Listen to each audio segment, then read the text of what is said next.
Warami Mitiga. Today I am going to share with you the book called Looking After Country with Fire, which shares the Aboriginal burning knowledge with Uncle Kuu. This story was written by Victor Steffensen, a Tagalaka man who is a filmmaker and musician from northern Queensland, and illustrated by Sandra Steffensen.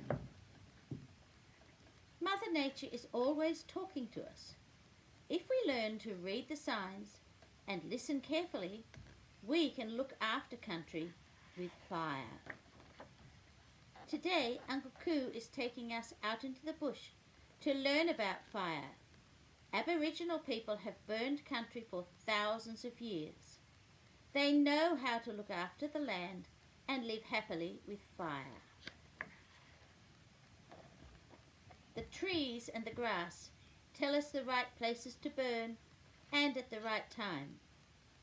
Uncle Kuu shows us that the grass is ready to burn when the shoots are half green and half dry. Burning the grass at the right time creates the cool fire with a gentle white smoke that helps to clean and regerminate the land.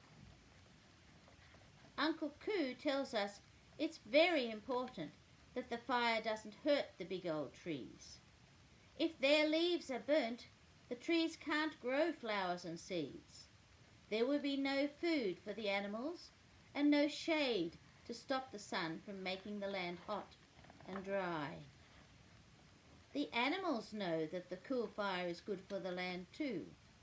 They know it's the people's job to look after the country with fire.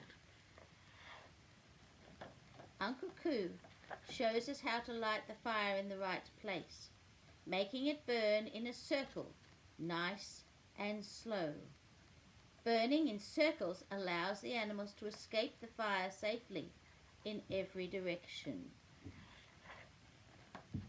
Once the fire starts, the insects and spiders begin to climb up high into the treetops to escape the flames.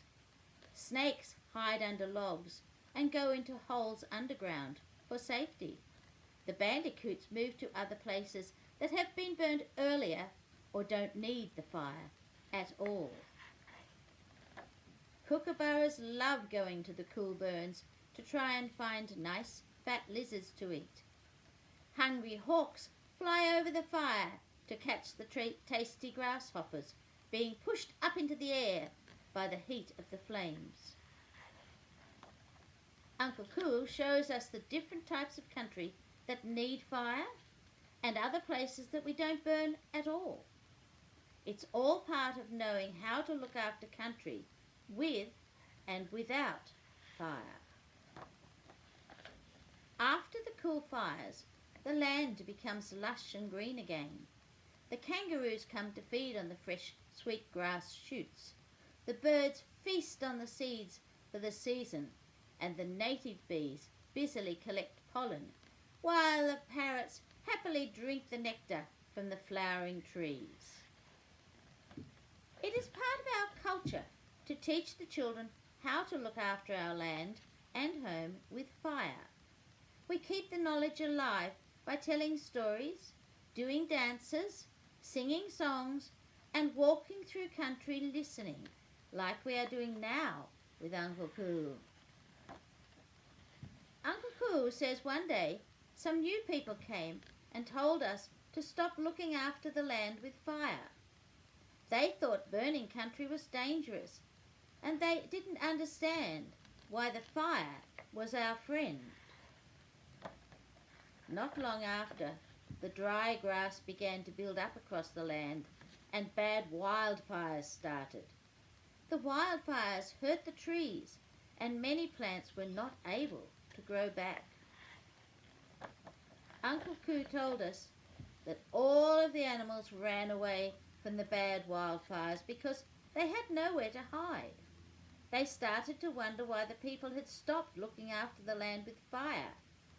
Even the people themselves weren't safe, and they became scared of the fire. The people didn't know what to do, so the Aboriginal elders tried to show them how to be friends with the fire. But they didn't listen. They were scared and wanted to fight the fire instead. The wildfires kept on coming until one day they realized that fighting against Mother Nature only made the hot fires worse. The new people finally asked the elders to teach them how to listen to country and respectfully put the cool fires back onto the land. The animals were happy to see the people looking after country with fire once again.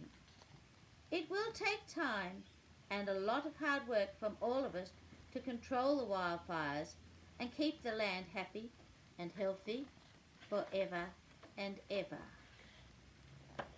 Uncle Kuu says that you should never ever light fires yourself.